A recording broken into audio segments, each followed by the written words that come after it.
Le Burkina Faso, un pays enclavé d'Afrique de l'Ouest, longtemps oublié des gros titres, mais marqué par les cicatrices de l'histoire. Autrefois colonie française connue sous le nom de Haute-Volta, sa terre a absorbé à la fois l'or et le sang.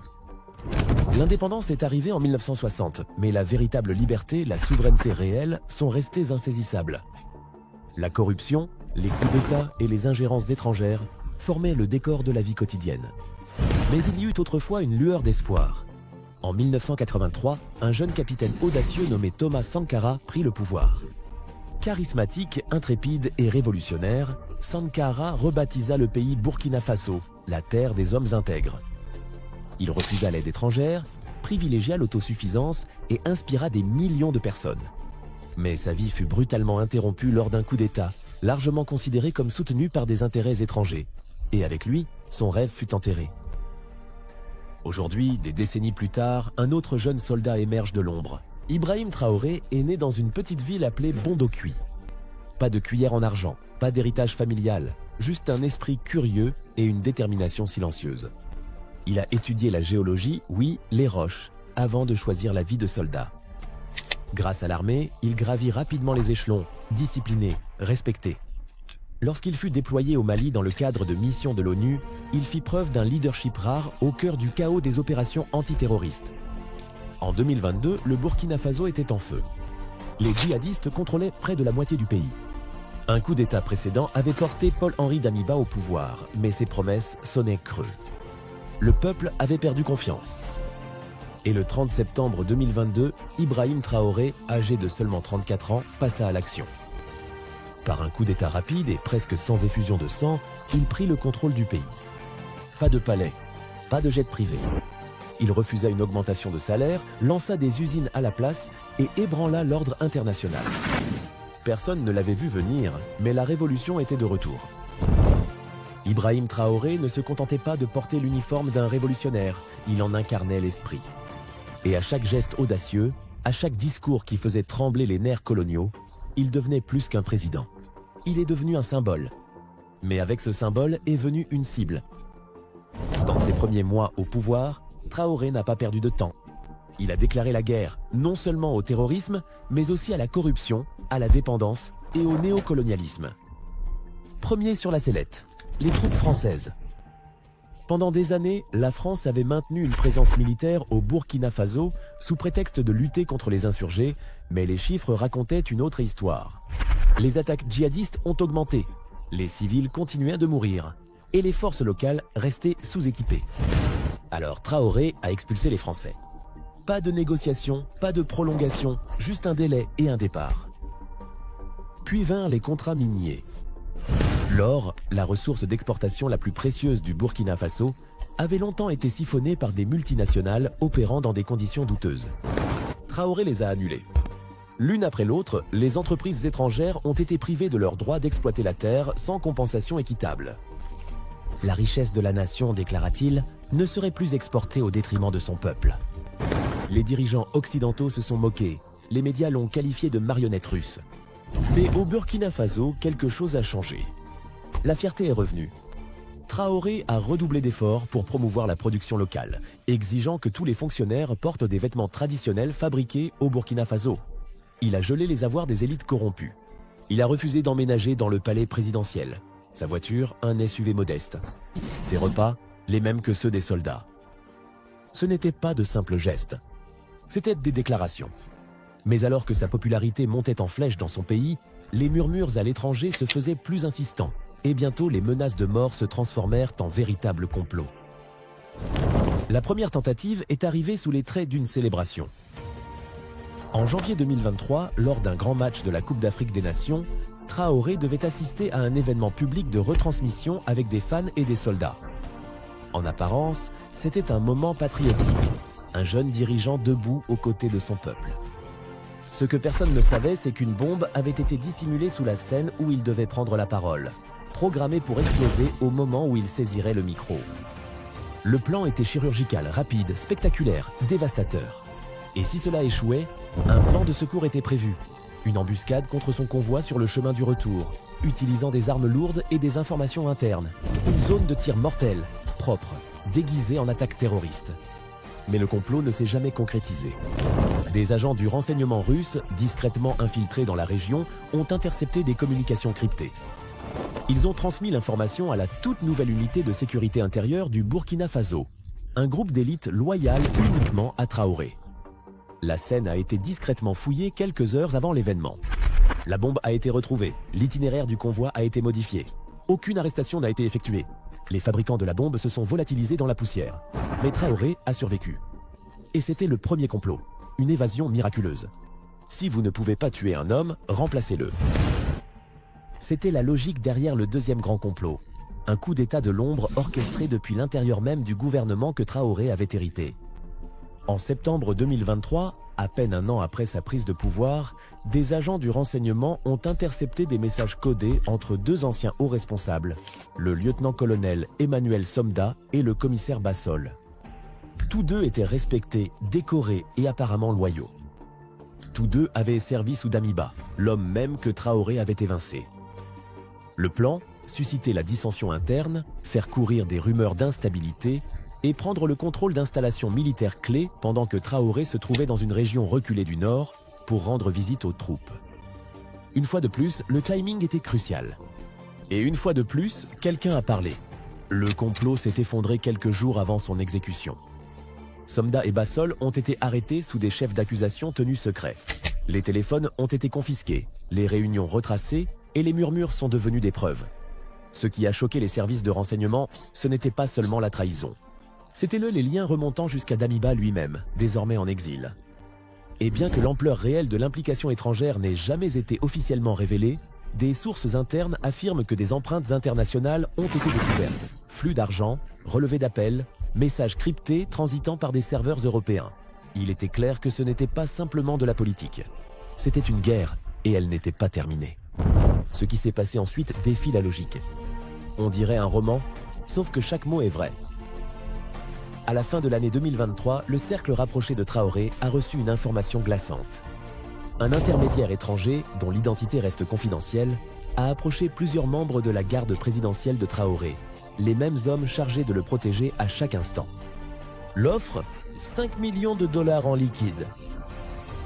Tout ce qu'ils avaient à faire, c'était exécuter une élimination propre et silencieuse. Pas de chaos, pas d'explosion. Juste une balle tirée de l'intérieur. Aucun soupçon, aucune résistance. Juste le silence. Pour rendre l'offre encore plus alléchante, les gardes ont même reçu des balles spéciales, résistantes aux traces, à haute densité et impossibles à retracer. Il était clair que ce n'était pas l'œuvre d'amateurs. C'était du niveau étatique. Et c'est là que l'histoire prend un tournant. Les gardes ont pris l'argent, hoché la tête, souri, accepté les balles. Puis ils sont allés directement dans le bureau de Traoré et lui ont remis tout. L'argent, les balles, tout le plan. Traoré est resté silencieux, les yeux fixés. Pendant une brève seconde, la pièce s'est figée. Sa vie avait tenu entre les mains de ses propres protecteurs et ils avaient choisi la loyauté plutôt que la fortune. Le cerveau de l'opération, arrêté, interrogé, disparu. Mais son identité reste inconnue. Aucun média n'a révélé son nom. Pas une seule photo n'a fuité. Et cela ne laisse qu'une question obsédante. Qui peut se permettre de dépenser 5 millions de dollars juste pour éliminer le dirigeant d'un pays africain pauvre? Est-ce à cause de l'homme ou du message qu'il porte? À chaque complot déjoué, la légende de Traoré grandissait, mais le danger aussi. Plus il défiait les puissances mondiales, plus il devenait une menace, non seulement pour les intérêts étrangers, mais pour le système lui-même. Un jeune homme, incorruptible, inflexible et refusant de jouer selon les anciennes règles, était en train de bouleverser l'échiquier. Ses ennemis ne se cachaient pas seulement dans des grottes de montagne ou des villes frontalières poussiéreuses. Ils portaient des costumes, siégeaient autour de tables de conférences, contrôlaient les banques, les ondes, les récits, et ils venaient tout juste de commencer à riposter. Si cette histoire vous tient en haleine, comme elle le devrait, n'oubliez pas d'aimer la vidéo et de vous abonner. Mais j'aimerais avoir votre avis. Que feriez-vous si quelqu'un vous offrait 5 millions de dollars pour trahir tout ce en quoi vous croyez? Dites-le dans les commentaires ci-dessous. Pendant des décennies, le Burkina Faso a été présenté comme l'un des pays les plus pauvres du monde. Une terre de routes poussiéreuses, d'agriculteurs désespérés et de luttes sans fin. Mais en regardant sous la surface, la vérité fait voler cette illusion en éclats. Le Burkina Faso n'est pas pauvre. Il est pillé. c'est le 4e plus grand producteur d'or de toute l'Afrique.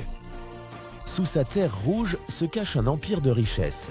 Zinc, cuivre, manganèse, phosphate, lithium et l'un des meilleurs stocks de coton de haute qualité du continent. Dans le monde d'aujourd'hui où les batteries alimentent tout, des smartphones aux voitures électriques, le lithium est de l'or liquide. Alors pourquoi le pays peine-t-il encore à construire des infrastructures de base? Pourquoi les écoles sont-elles en ruine? Pourquoi les routes ne sont-elles pas terminées et les hôpitaux sous-équipés? La réponse n'est pas un mystère, c'est une stratégie. Pendant des années, des entreprises étrangères ont signé des contrats déséquilibrés, ne payant que des miettes pour accéder à des mines valant des milliards. Ces contrats ont été signés avec l'aide d'une élite corrompue, des politiciens et des généraux prêts à brader les trésors nationaux pour un gain personnel. Les profits? Expédiés hors du pays. Les restes? Jetés au peuple. Traoré avait compris que le véritable combat ne se menait pas seulement contre les djihadistes du Nord. C'était contre un système conçu pour que le Burkina Faso soit riche en ressources, mais pauvre en pouvoir. Et en essayant de briser ce système, il a allumé un feu. La véritable utilité du terrorisme? Dans l'ombre de cette révolution, une question dérangeante commence à émerger, un murmure qui devient de plus en plus fort. Et si le terrorisme était plus qu'un simple chaos? Et s'il s'agissait d'un outil? Depuis l'expulsion des troupes françaises début 2023, le nombre d'attaques a explosé. Des villages restés calmes ont été assiégés. Les routes d'approvisionnement ont été coupées. Les écoles ont fermé. Les agriculteurs ont abandonné leurs champs une fois de plus. Coïncidence ou conséquence? Certains observateurs suggèrent que le timing était bien trop parfait, presque comme si certaines régions, en particulier celles riches en or et en lithium, étaient devenues des foyers de violence juste après que les forces étrangères aient perdu l'accès, comme si l'instabilité elle-même était utilisée comme un scalpel pour punir l'indépendance et rappeler au nouveau gouvernement qui tirait réellement les ficelles. Puis est venue la CEDEAO, le bloc ouest-africain, imposant des sanctions économiques au Burkina Faso, non pas pour le terrorisme, ni pour des violations des droits de l'homme, mais pour avoir affirmé sa souveraineté. Lorsque l'administration de Traoré a rejoint le Mali et le Niger pour rompre avec la monnaie soutenue par la France et former de nouveaux pactes de défense, la CEDEAO a réagi par des menaces d'invasion, simplement parce qu'ils voulaient se tenir debout par eux-mêmes. La question se posait alors, qui était réellement protégé ici, le peuple burkinabé ou les profits des intérêts étrangers? Dans ce vide géopolitique est intervenue une nouvelle puissance, la Russie. Mais contrairement au passé colonial, la Russie n'est pas arrivée avec des drapeaux, des missionnaires ou des accords de prêt du FMI. Elle est venue avec des armes, des conseillers et un soutien en renseignement, mais sans les leçons de morale, sans les conditions. L'Occident a qualifié cela d'opportunisme. Ils ont accusé Traoré de s'aligner avec des autocrates. Mais à Ouagadougou, il se passait autre chose. La jeunesse, lassée d'être dictée, voyait dans cette alliance une chose rare, le respect. Des drapeaux russes ont commencé à flotter lors des manifestations, non pas par loyauté envers Moscou, mais par défi envers Paris, Bruxelles et Washington. Pour la première fois depuis des décennies, le Burkina Faso choisissait ses propres alliés, sa propre voie, selon ses propres conditions, et la popularité de Traoré a explosé. Non pas parce qu'il était parfait, ni parce qu'il avait toutes les réponses, mais parce qu'il représentait une rupture, une coupure nette avec l'ancien ordre mondial. Le président soldat qui avait refusé une augmentation de salaire était désormais le visage d'une nouvelle identité africaine, et la révolution ne se limitait pas au discours. Sur le terrain, des brigades de volontaires civils ont vu le jour, des hommes et des femmes de tous horizons prenant les armes pour défendre leur communauté, non pas pour de l'argent ni pour la gloire, mais parce que leur chef combattait à leur côté et non au-dessus d'eux. Dans les zones reconquises, plus de 400 écoles ont été rouvertes, certaines reconstruites avec des fonds et de la main-d'œuvre locaux. Les marchés ont repris, les terres agricoles ont de nouveau été cultivées. Ce n'était pas parfait. C'était fragile, temporaire, vulnérable, mais c'était à eux. Traoré lui-même a refusé de se replier sur lui-même. Malgré les menaces incessantes et les complots presque réussis contre sa vie, il a continué à voyager. Il visitait des camps de réfugiés, rencontrait les familles de soldats tués, s'asseyait en tailleur sur des sols en terre battue pour parler avec les anciens. Il ne se cachait pas. Il dirigeait, et partout où il allait, un nom revenait sans cesse, Thomas Sankara. La comparaison était inévitable. Sankara aussi avait autrefois rejeté l'aide française, encouragé la production locale et dénoncé la corruption. mais il avait été trahi, assassiné par ses propres hommes lors d'un coup d'État qui avait rétabli l'influence étrangère. Traoré connaissait les risques et il les a affrontés de front. Mais cette histoire ne concerne pas seulement un homme au Burkina Faso. Elle est plus vaste, bien plus vaste. Dans toute la région, au Mali, au Niger, en Guinée, la jeunesse observe. Ils ne sont pas scotchés à Netflix ou TikTok. Ils étudient des discours, repartagent des extraits, organisent des manifestations, brandissent des drapeaux d'unité. Une nouvelle génération de panafricanisme s'éveille, non pas le panafricanisme des politiciens et des conférences, mais celui des agriculteurs, des enseignants, des vendeurs de rue et des soldats. Un appel à reprendre ce qui a été volé, un désir non pas de vengeance, mais de contrôle. La véritable menace que Traoré représente pour le système mondial, ce n'est pas son armée, c'est son idée. L'idée que l'Afrique peut se tenir debout par elle-même, que son peuple n'a pas besoin de mendier de l'aide ni de demander la permission de rêver. Que la véritable souveraineté mérite qu'on se batte pour elle, même si cela vous met une cible dans le dos, et cette idée se propage. Nous arrivons donc à la question qui plane sur toute cette histoire comme une ombre. Ibrahim Traoré réussira-t-il là où d'autres ont échoué? Ou bien n'est-il qu'un autre chapitre d'un long livre tragique? Un homme qui a osé rêver trop fort dans un monde qui punit l'indépendance? Nous ne savons pas. Les balles ont été commandées. Le contrat est signé. Les caméras tournent, le système observe. Et pourtant, il est toujours là. Chaque tentative d'assassinat raté n'affaiblit pas la révolution. Elle renforce la détermination. Chaque nouvelle sanction ne paralyse pas le mouvement. Elle révèle ses ennemis. Car ce que Traoré représente ne peut être tué ni par des bombes, ni par la trahison. Il n'est pas la fin d'une histoire. Il est le début d'une idée. Qu'en pensez-vous? Ibrahim Traoré est-il vraiment l'avenir de l'Afrique? Ou simplement une autre cible tentant d'échapper à l'inévitable? Partagez vos réflexions dans les commentaires.